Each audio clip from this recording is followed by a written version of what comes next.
අයිබෝවන් ඔයගොල්ලෝ හැමෝම සාදරයෙන් පිළිගන්නවා අපේ රස කෑම YouTube channel එකට. වෙනදා වගේම අදත් මම ඔයගොල්ලන්ට අලුත් රෙසිපි එකක් අරගෙන ආවා. මම අද හදන්නේ අතුරු පසක්. මේක මම දැකලා නැහැ කලින් කොහෙවත්. මේක මගේම නිර්මාණයක්. මේක මම විශේෂයෙන්ම සලකා බැලුවේ මේක හදද්දී සීනි එකතු කරන්නේ නැතුව හැමෝටම කන්න පුළුවන් ලෙඩ තියෙන දියවැඩියාව වගේ ලෙඩ රෝග තියෙන ඒ වගේම පොඩි බබාලට කන්න පුළුවන් විදිහේ අතුරු පසක් හදන්න. මම මේකට සීනි වෙනුවට පාවිච්චි කරන රටේදී. මම මෙතන අවශ්‍ය අමුද්‍රව්‍ය ටික මෙතන ලයිස්තුව හදලා තියෙනවා. මම ඕගොල්ලන්ට කියන්න මොනවද මම මේකට යොදාගන්නේ කියලා. ඒ වගේම රටේදී 4ක් යොදාගෙන තියෙනවා. මේක සාමාන්‍යයෙන් දෙන්නෙකුට කන්න පුළුවන් ප්‍රමාණයට තමයි මම අද අමුද්‍රව්‍ය අරගෙන තියෙන්නේ. ඒ වගේම සාමාන්‍ය බිත්තර දෙකකුයි පොල් මම මෙතන පාවිච්චි කරලා තියෙනවා දිසින්දි පොල් Desiccated Coconut පොල් කෝප්ප කාලක් මම මෙතන යොදාගෙන තියෙනවා. ඒ වගේම කිරි කෝප්ප කාලක්. මෙතන මම කජුයි මුද්‍රප්පලම් යොදාගෙන තියෙනවා. හැබැයි මේ අමුද්‍රව්‍ය දෙක අත්‍යවශ්‍ය නැහැ. ඔයගොල්ලෝ කැමති නම් එකතු කරගන්න පුළුවන්. නැතත් ප්‍රශ්නයක් නැහැ. එහෙනම් මම හදන හිටිය ඔයගලන්ට ඉක්මනට කරන්න මේක ඉතා ඉක්මනින් හදන්න පුළුවන්. කවුරු හරි ගෙදරට එනවා නම් අමුත් එක්ක විනාඩි 5ක් 10ක් ඇත කාලයක් ඇතුළත ඉතාම සුළු කාලයක් ඇතුළත මේක හදලා ඔයගලන්ට රස විඳින්න ලබා දෙන්න පුළුවන්. හරි.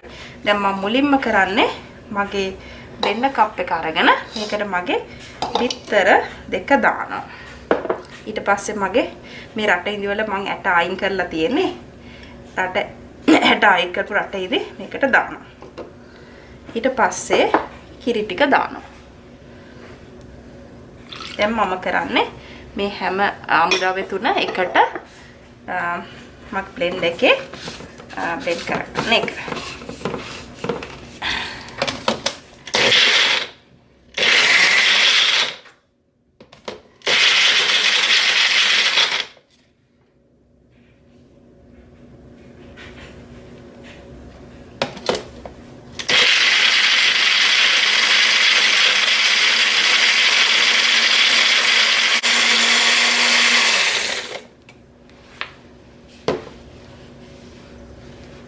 හරි.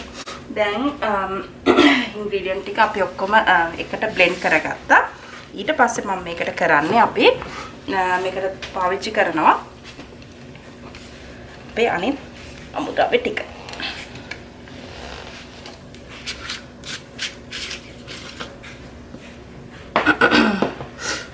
මේකට පොල් දානවා. ඊට පස්සේ කජු ටික දානවා. රටින් ටික තේනවා. මේ වෙලාවේ අපි ඒක බ්ලෙන්ඩ් කරන්නේ නැහැ. බ්ලෙන්ඩ් කරන්නේ නැතුව අපි මේක පොඩ්ඩක් කලවම් කරලා මේකට දානවා.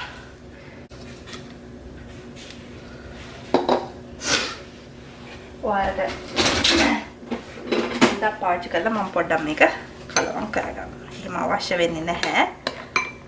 ඒ වුණාට පොඩ්ඩක් අර මේ පොල් වගේ පොළුයි කජුයි මිදි පොඩක් කවලා වෙන්න මේක කවලා කරනවා. දැන් මේක අපි අපේ මයික්‍රෝවේව් එකේ විනාඩි 5ක් මේක හදා ගන්න ඕනේ. විනාඩි 5කින් අපි බලමු කොහොමද තත්ත්වය කියලා.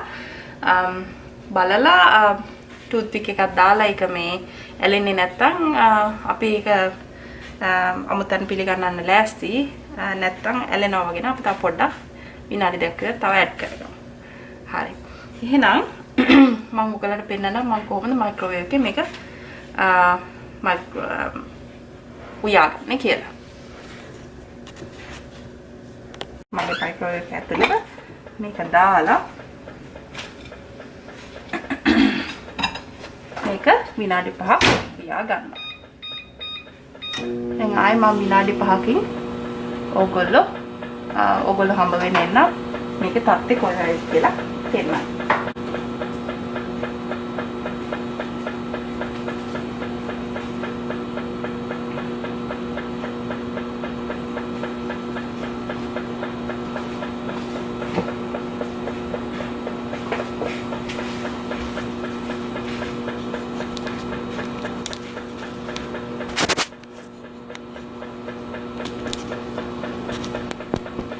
දැන් අපි මයික්‍රෝවේව් එකෙන් බාගත්ත ගමන් දැන් මම මගේ ටූත්පික් එක අරගෙන මම මේක බලනවා කොහොමද මේක හැදිලාද කියලා. ටූත්පික් එක ගහපුවාම මගේ එකේ ඇලිලා ඉන්නේ නැහැ. ඒ කියන්නේ ප්‍රමාණය හරි. දැන් මම මේ පිඟානක පාවිච්චි කරලා මේක පරිස්සමින් අත පුච්ච ගන්න නැතුව අනිත් පැත්ත හරව ගන්න.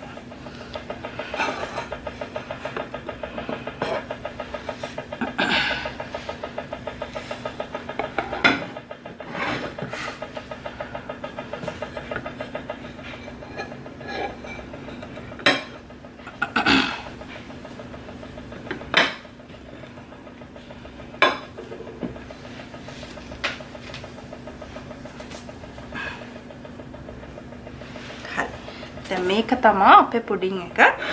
මේක තමයි අපි හදාගත්ත අතුරුපස. මේ වගේ ඔයගොල්ලොත් හදලා උත්සාහ කරන්න. සාමාන්‍යයෙන් මම දාපු අමිරාවේ ප්‍රමාණය ඔයගොල්ලෝ දැම්මත් විනාඩි 4-5ක් ශනික උදේනේ දැම්මොත් ඇති. හැබැයි ඔයගොල්ලන්ගේ ශනික උදේනේ විදුලි ධාරිතාව මයික්‍රෝවේව් එකේ විදුලි ධාරිතාව ඒ වගේ දේවල් මේකට බලපානවා. ඒක නිසා ඒකත් හොඳට සැලකිල්ලට ගන්න. මේ වගේ දෙයක් විනාඩි 5ක හෝ 10කට අඩු කාලෙකින් හදා ගන්න බලන්න හරිම ලේසි. පොඩි බබාලට වඩාත් සුදුසුයි. ඒ වගේම වැඩි හිටියෝ දියවැඩියෝ වගේ ලෙඩ රෝග තියෙනවා සීනි පාලනය කරන අයට මේක ඉතාමත් උචිත අතුරුපසක්. ඔයගලන්ට බොහොම ස්තුතියි. මේ වගේ තවත් රෙසිපිස් අරගෙන මම ඔයගොල්ලෝ හමුවට එන්නම්. ඒ වගේම ඔයගොල්ලෝ කැමති රෙසිපිස් තියෙනවා නම් කමෙන්ට් සෙක්ෂන් එකේ මට දාන්න. මම උත්සාහ කරනවා ඔයගලන්ට අවශ්‍ය කැමති රෙසිපිස් ඊළඟට ඉදිරියට මගේ YouTube channel එක හරහා ඔයගලන්ට ලබා දෙන්නට. ඔයගලන්ට බොහොම ස්තුතියි. ඊළඟ සැරේත් මේ වගේ රෙසිපි එකක් කරන් මම ඔයගොල්ලෝ හමුවට එන්නම්.